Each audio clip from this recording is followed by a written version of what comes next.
Hello guys, and in today's video I'll show you how to enable and disable water lock on your Apple Watch Series 9. Let's get started. So basically, what is the water lock function? This function fully blocks your sensor screen so the water drops won't accidentally click something on your screen.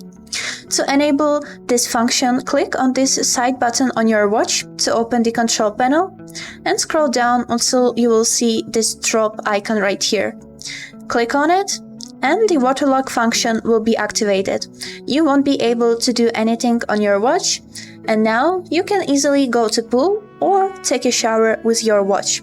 After you are done swimming, you can take your watches and turn the water lock off by holding this digital crown for about 2 seconds.